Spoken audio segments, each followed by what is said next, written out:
Hello, welcome to Jason the Old Millennial. My name is Jason. I'm speaking to you here in my basement in the great state of Kansas, and today I am continuing my countdown of my 100 favorite albums of all time. Today I'm going through number 98 and number 97 on my list. And thank you for watching. I really appreciate everybody that supported this channel, and I enjoy getting to talk about what I love music-wise and movie-wise. And so thank you again. And so we're going to go to my number 98 favorite album. And this is an album called Picture This by Huey Lewis and the News. This came out in 1981. Huey Lewis and the News. Members are Huey Lewis, of course. He's the lead vocalist. Also plays harmonica and saxophone on the album. Chris Hayes is the lead guitar and does backing vocals. Johnny Cola does rhythm guitar, saxophone, and backing vocals. Mario Capolina plays bass. Bill Gibson plays the drums, percussion, backing vocals, and Sean Hopper plays keyboards and backing vocals. So in total, 6 members in this group. Huey Lewis and the News is I know was a big band in the 80s. This one came out in 1981, so early 80s, before I was born. Of course, we all probably heard, Huey Lewis has a very distinct voice. I think anytime you hear a song from them, you know it's Huey Lewis singing it, which is a good thing, I think. On this album, like I said, it's the second studio album, so early in their studio career. There's 10 songs on this album, so not too many songs. I kind of like that. 10 songs, give me 10 good ones, or 10 decent ones, and I'm good. They don't have to all be home runners, but, as long as they're pretty easy to listen to and enjoyable, I enjoy an album like that. So, and I thought the same for this album. There's 2 songs that I was familiar with on here. The big one is Do You Believe in Love? It was kind of their big hit off of this album. Another song I know I've heard on the radio is Hope You Love Me Like You Say You Do. Long title for a song, but if you hear it, you probably go, oh yeah, I've heard that one. So those 2 songs I know I've heard on the radio quite a bit. On the oldies channel or whatever. Might put some of these songs on there. Look at the 10 songs. 6 of them were written by band members. 4 of them were written by non-band members. Interesting enough, the 2 big hits that I just mentioned weren't written by the band members. So I don't know if that's what you say about their songwriting ability, but and of this, all 6 songs that were written by band members, Huey Lewis took a part of co-writing each of the 6 songs. So pretty much all the 6 songs that they wrote was Huey Lewis and another band member. So there's somewhat of a collaboration. None of them were written just by Huey Lewis. So there's definitely a collaborative effort there in the band, I feel like, which I like in the songwriting. Just a little trivia for this album. I only really wrote down one thing, and that is Do You Believe in Love was their first hit single that the band ever had. So this is kind of the beginning of their rise. I don't know, the first album, I don't know if it did that well. I listened to it, I know, a while ago, and didn't care enough for it to put on my list of top 100 albums. But it didn't have a hit song on it, evidently, because Do You Believe in Love is the first one they ever had. So this is really probably the album that really put them on the map, is what I'm thinking. They had 3 singles come off of this album. Do You Believe in Love, like I said, the first hit single, went to number 7, so pretty good, top 10 hit. Hope You Love Me Like You Say You Do, went number 36. And then also Working for a Living went number 41. So those are 3 singles. Overall, this charted number 13 in the U.S. I didn't see any charts for Canada or UK. I look at those charts too, and it makes me think that Huey Lewis and the News was a distinctively American band, or a band that mostly was enjoyed by Americans. That's my feeling from looking at that. But still, number 13, so it was very successful. Certified U.S. Gold. Did really well. So I'll talk a little bit more about just my feelings on this album. And Huey Lewis and the News in total, I'm like not a huge Huey Lewis and News fan. I'm not like extremely familiar with them or know their backstory all that well. I know I've heard of them. I knew they were a big band in the '80s, um, and I know I've heard them on the radio. All their big hits I've heard on the radio, so I'm kind of familiar with the sound of Huey Lewis and the News. When I think of Huey Lewis and News, I mostly think of one of my favorite movies, Back to the Future, because they sing a lot of songs on there. Back in Time, Power of Love. I thought of two really good songs on that movie. And so I think of that movie, especially when I think of Huey Lewis and News, which is a good thing because I like that movie so much. And I thought those songs were really good.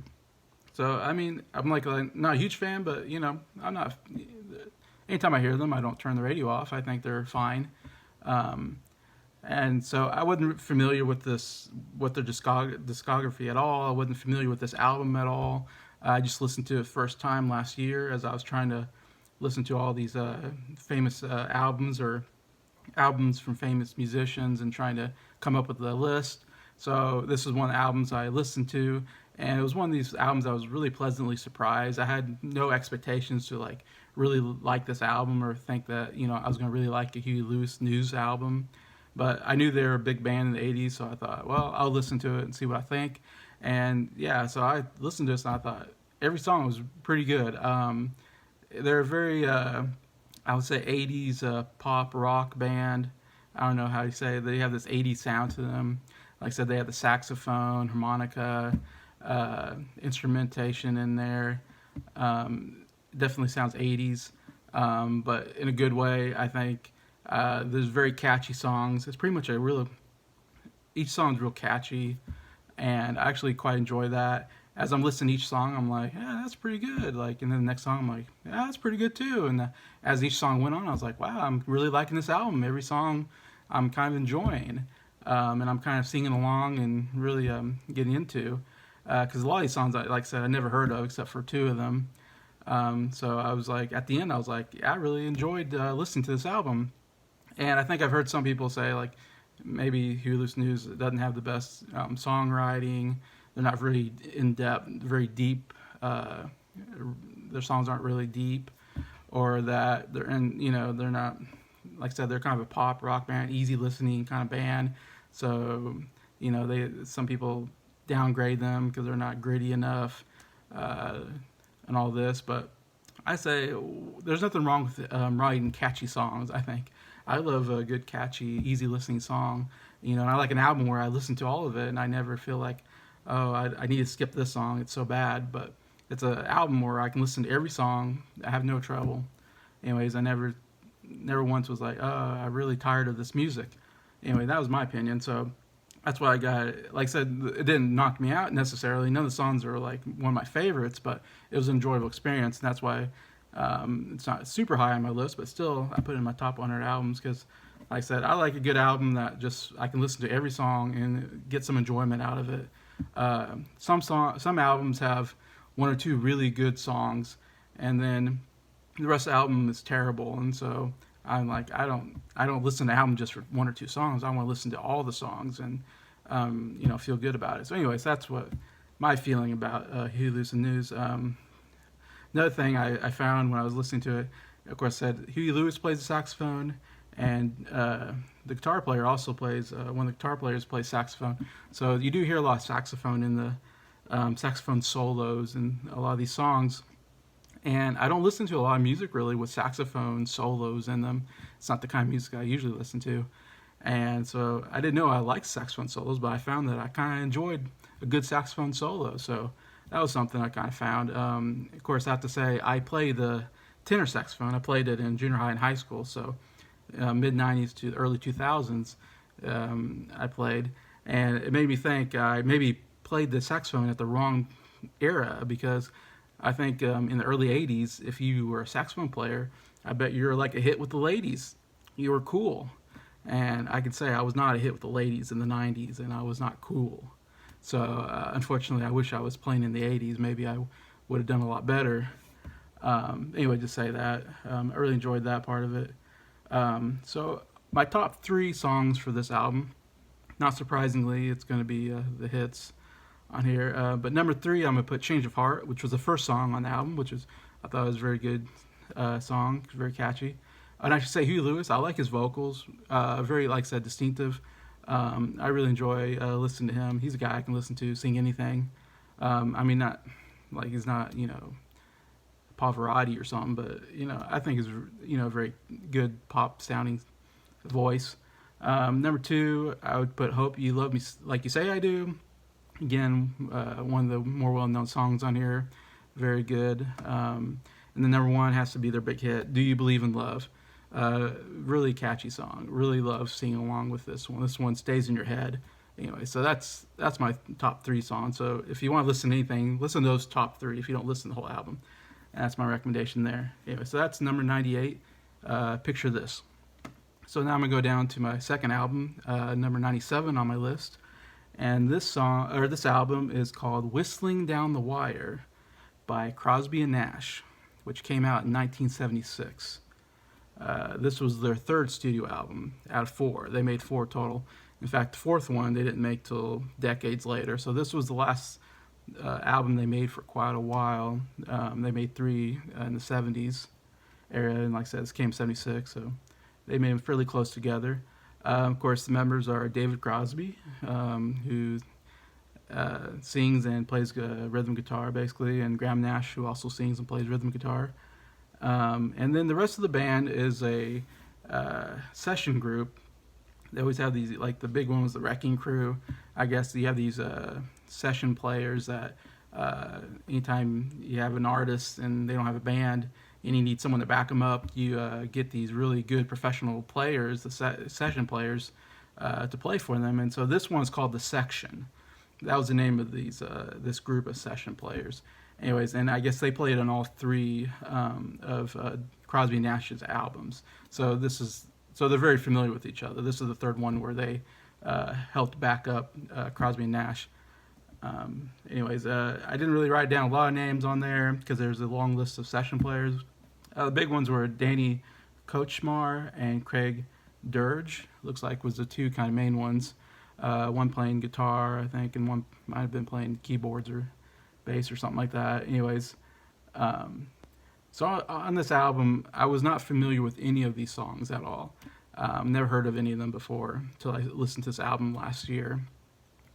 I'm a fan. I've always been a fan of Crosby, Nash, and Crosby, Stills, Nash, Crosby, Stills, Nash and Young. I've always been a big fan of that group and the members of that group. So I knew I was going to like the sound of this album, but I'd never heard of the album. Like I said, I'd never heard any of these songs, so I didn't know exactly what to think of it. So there's really no big hits on this album. It's really not probably one of their more well-known albums.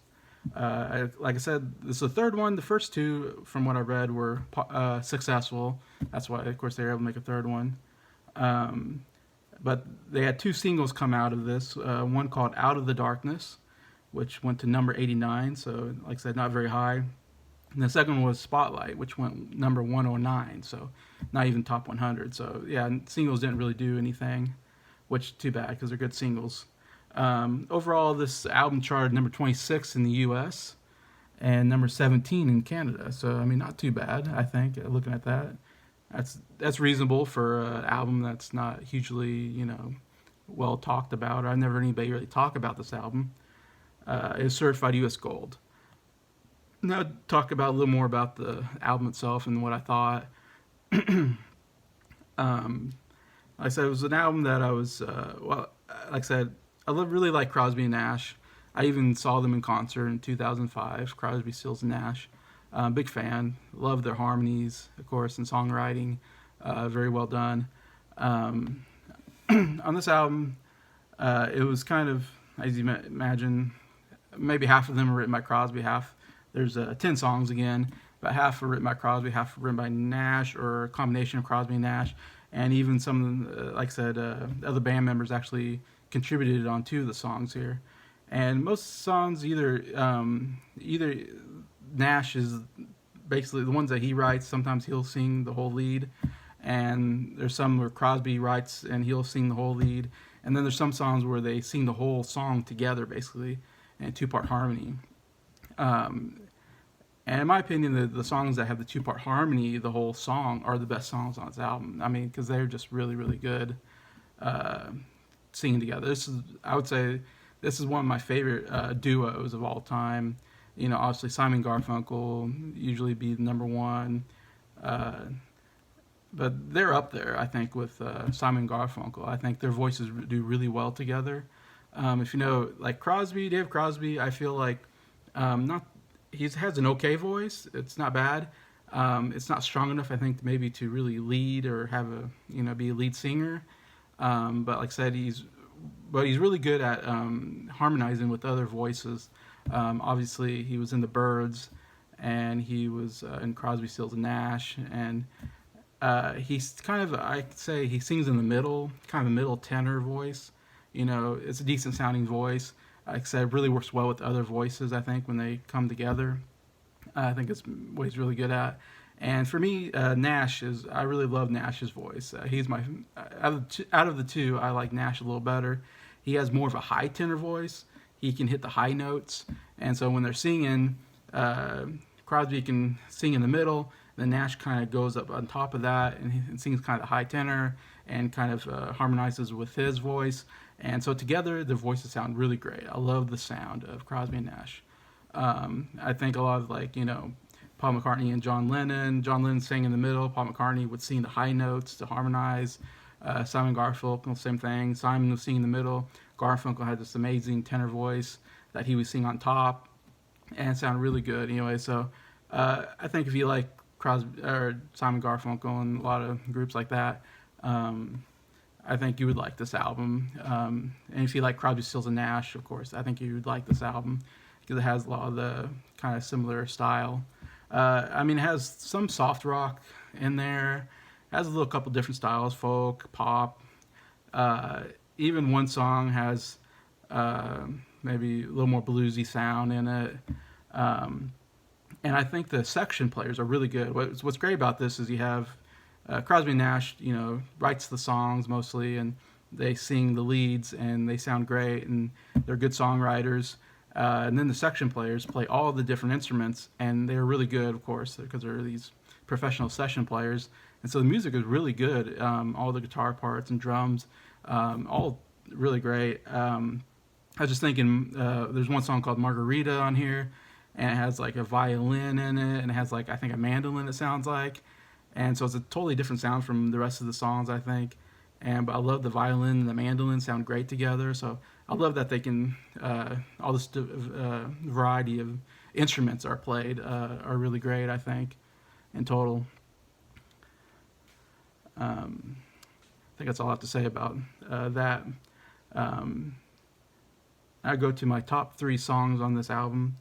I said you probably never heard of these, but number 3 is Taken at All, which is written by Crosby and Nash, and they sing the song together. Like I said, I love the songs where they're singing pretty much the whole song together in harmony. It sounds so great. Anyway, so that's one of the songs I really like on here. Number 2 is a song called Spotlight, which was one of the second single. It's really sung just by Graham, actually, or Graham Nash. Crosby doesn't really sing on that one. And it's a really good, kind of more catchy song. Most of the songs are maybe more laid back on this album. Like I said, more about, they're a little slower, I guess I would say. Spotlight's one of the more upbeat songs on here, and it's very catchy and very more poppy, and a very enjoyable song. I really enjoyed it. And then number 1 is Out of Darkness, which was their first single, like I said. Really good song. Like, this is one of the best songs I've heard of a duo harmonizing together the whole time. And like I said, they've done this, of course, on the other albums. But yeah, this definitely is their best song, I think, on this album. I think most people would agree if you listen to it. So definitely listen to those 3 songs. If you don't listen to the whole album, Taking It All, Spotlight, and Out of Darkness were very enjoyable overall. Anyways, so that's all I can think about saying right now for those 2 albums. Very enjoyable. I think check them out. Picture This and Whistling Down the Wire. And so, again, thank you for watching and listening to me ramble on about what I love about music. And thank you for subscribing, and take care.